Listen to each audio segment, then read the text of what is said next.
হিজরতের রাত ছিল। নবী যখন হিজরত করে মক্কা থেকে মদিনায় যাচ্ছেন সিদ্দিক আকবর আবু বকর সিদ্দিককে সাথে নিয়ে, তো মদিনার কাছাকাছি আসার পর নবীজির অনেক ক্ষুধা লাগলো। আসরের সময় যখন চলে আসছে, একটা ঘর দেখলেন আমার পেয়ারা নবী। কাছাকাছি গেলেন, ডাক দিলেন, কেউ কি আছেন? ভিতর থেকে আওয়াজ আসলো, এক খাতুন, একজন মা। বললেন যে আছি, কি প্রয়োজন, কি চাই? যখন আমার নবীজি একটু কাছাকাছি গেলেন, ওই মহিলা তাকিয়ে আছে আমার নবীজির চেহারা মোবারকের দিকে। ইহুদি ছিল, গুনাহগার ছিল, বেদিন ছিল, কিন্তু নবীজির দিকে তাকিয়ে আছে। নবীজি বলতেছে খাওয়ার কিছু হবে, আমরা দুজন মুসাফির। তো যখন আরব মহিলা, তো বলতেছে মেহমানদারি করতে পারলে অনেক খুশি হতাম, কিন্তু ঘরে কিছু নাই, বকরি কিছু ছিল, আমার স্বামী চড়াতে নিয়ে গিয়েছে বকরিগুলি, এখন ঘরের মধ্যে এমন তেমন একটা খাবার দাবার নেই, আপনাকে যে খেদমত করব। আমার নবীজি দেখলেন একটা পাশে ওই ঘরের কাছে কোণার মধ্যে বারান্দা একটা কামজোর একদম একটা বকরি বাঁধা। তখন নবীজি বললেন ওই বকরিটা আছে তো, ওখান থেকে আমি একটু দুধ নিয়ে নেই। তখন ওই মহিলা বলতেছে এটার পাটা একটু ভাঙা, এজন্য এটাকে রেখে গিয়েছেন, এখন কোনোভাবে আর সম্ভব না।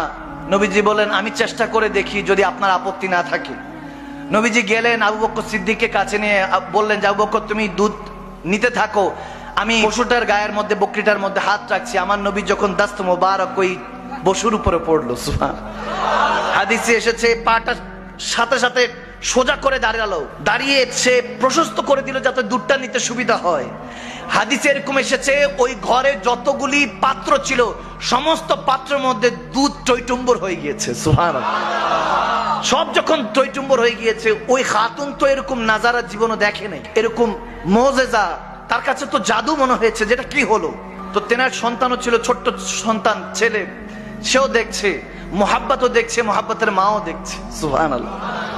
এরপরে যখন আমার নবী দুধটা নিলেন, কিছুটা পান করে এরপরে বললেন যে ঠিক আছে আমি রেখে চলে যাচ্ছি। নবীজি চলে যাচ্ছেন, কিন্তু ওই মা এবং মায়ের ছেলে দুইজনই নবীজির দিকে তাকিয়ে আছে, দেখতেছে চলে যাচ্ছে, চলে গেছে। অনেক দূর চলে যাওয়ার পর মা ছেলে বসে বসে গল্প করতেছে, কত নুরানি মানুষটা ছিলেন, কত নুরানি ছিলেন। এরপরে ওই মোহাব্বতের বাবা আসলো, আবু মোহাব্বত যখন আসলো, ভিতরে প্রবেশ করলেন, বকরি টকরি বাঁধলেন, বাঁধার পর যখন ভিতর প্রবেশ করলেন, বলতেছে কি ব্যাপার, একটা খুশবু পাইতেছি, এই খুশবু জীবনও পাই নাই, একটা সুগন্ধি পাচ্ছি, স্মেল আমি কোথাও পাইনি, এরকম সুগন্ধি কোথা থেকে আসছে। তখন ওই খাতুন বলতে লাগলেন যে হে স্বামী, হে আমার প্রিয়তমা, আপনাকে কি বলবো, কে জানি একজন এসেছিলেন, কে জানি এসেছিলেন, মানুষের মতো চলতে, যত দূর থেকে দেখছি তত প্রেমে পড়ছি, যখন কাছে দেখেছি তখন আপন মনে হচ্ছিল, এত আপন মনে হচ্ছিল। দুইটা শব্দ বলে, দূর থেকে দেখছি তত তত ভালো লাগছে, খুবসুরত লাগছে, সুন্দর লাগছে, জামিল লাগছে, হাসান লাগছে, হাসিন লাগছে, কিন্তু যখন কাছে আসছেন তখন বেশি বেশি আপন মনে হচ্ছিল, মনে হচ্ছে এই আপন মানুষটার জন্য ওয়েট করছি এতদিন। বলে কি বলো, ওই মানুষটার সাথে আমার একটু দেখা করা দিবা না, আমি তো ছিলামই, আমাকে ডাক দিতা। বলতে উনি এমন কাজে, ওনাকে দেখতে দেখতে আমাদের সময় পার হয়ে গিয়েছে। যখন এরকম বলতেছে, কি চেহারার কথা বলবো, কি চোখ মোবারকের কথা বলবো, এরকম বলতে বলতে ছোট্ট বাচ্চাটা বলে উঠলো যে মা একটু ওই বকরির কথা বলবা না, বকরির সাথে কি করেছে? তখন বলে হ্যাঁ হ্যাঁ। তখন ছেলেটাও বলতে শুরু করলো, মাটাও বলতে শুরু করলো যে বাবা জানো বকরিটা না এরকম অসুস্থ ছিল, হাতটা দিল, বকরিটা ভালো হয়ে গেল, দেখো এই যে পুরো ঘরের মধ্যে দুধ পড়ে আছে, দুধের টইটুম্বর হয়ে আছে, প্রত্যেকটা পাত্রের মধ্যে দুধ। তখন বলতেছে কি বলো, ওই মানুষটার সাথে একটু দেখা হওয়ার সুযোগ হলো না। যখন এরকম বলছে, উম্মে মোহাব্বত বলছে, ওনার নামই তো জানা হয় নাই। তখন একটা অবস্থায় তারা নিজেরা মিলে নাম দিতে লাগলেন, হাদিসে এসেছে মোবারক, বলে আমাদের ঘরে একজন মোবারক এসেছিলেন। কি এসেছেন? মোবারক এসেছেন। বলে মোবারক এসেছিলেন।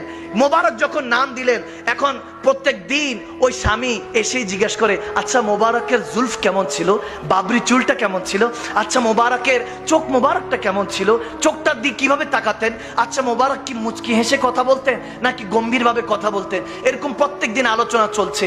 এখন প্রত্যেক দিন বলে যদি আবার আসে আমাকে ডাইকো। ওই স্বামীটা যখন বলছে তার স্ত্রীকে, আবার যদি আসে আমাকে একটু তলব করো, আমাকে খবর দিও। এখন দেখতে দেখতে অনেক দিন পার হয়ে গেল, আসছে না।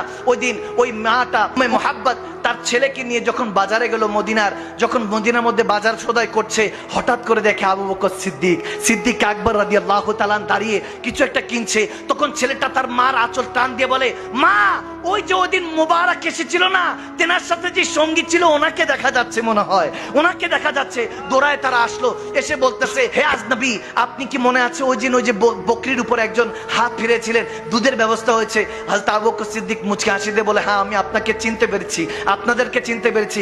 বাচ্চাটাকে আদর করে দিলেন, বলেন কি চাই? বলে ওই ওনাকে মোবারক কোথায়, মোবারকের সাথে দেখা করতে চাই। আবু বকর সিদ্দিক একটু স্ট্রেঞ্জ হলেন, অবাক হলেন, বলে মোবারক কে? হু ইজ মোবারক? মোবারকটা কে? আমার নবীর নাম যে তারা বসে বসে মোবারক দিয়ে রেখেছে, প্রিয়তমা দিয়ে রেখেছে, তারা তো আর জানা নেই। বলতেছে কোন মোবারক? বলে ওই যে উনি যে এসেছেন ওনার নাম তো আর জানা নেই, ওই যে জেনার চেহারা তো নুরানি। মুচকি হাসি দিয়ে সিদ্দিক আকবর বলতেছে হ্যাঁ, ওনার নাম মুহাম্মদ মুস্তাফা সাল্লাল্লাহু তাআলা আলাইহি সাল্লাম। তিনি ইসলামের পয়গম্বর, তিনি আমাদের নেতা, আমাদের পয়গম্বর, আমাদের দয়াল নবী, রাহমাতুল্লিল আলামিন নবী, আল্লাহর হাবিব। যখন এই কথা বলছে, বলে আমরা যেতে চাই। দৌড়ায় মা ছেলে সিদ্দিক আকবরের সাথে আমার নবীর কদমে গেল। নবীর কদমে পড়ে তারা কালমা পড়ে মুসলমান হয়ে গেল। যখন মুসলমান হয়ে ঘরে ফিরছে, এখন বাবা আসলো, ওই স্বামীটা আসলো, এসে বলতেছে কি গো, তোমার চেহারা দেখে এত নুরানি মনে হচ্ছে কেন? মনে হচ্ছে তিনি কি এসেছেন নাকি? তিনি কি এসেছেন? বলে না না, তিনি আসেন নাই, বরং তেনাকে আমরা পেয়ে গিয়েছি, তেনাকে খুঁজে নিয়েছি। তিনি মদিনারই এক গলিতে থাকেন, অলি গলিতে থাকেন, মুস্তাফা নাম, তেনার নাম মুহাম্মদ। বলে কি বলো, আমাদের মোবারকের নাম মুহাম্মদ, নামটাও তো মোবারক, নামটাও তো মোবারক। বলতেছে সেই মোবারক মুহাম্মাদের কাছে যেতে চাই। তখন বলতেছে হ্যাঁ চলো চলো। ওই স্বামী তার স্ত্রীকে নিয়ে আবার গেলেন, গিয়ে আমার নবীর কাছে গিয়ে অঝরে চোখের পানি ছেড়ে দিলেন।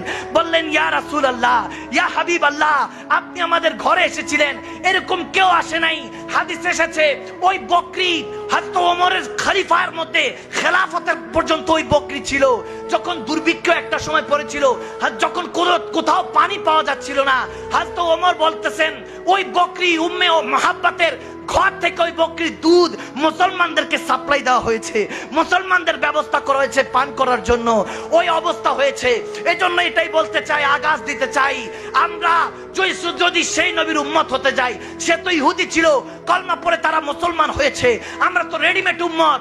আমরা যদি নবীর নামে ফিদা হই, আল্লাহ আপনাকে বান্দা থেকে বন্ধু বানাতে দেরি হবে না।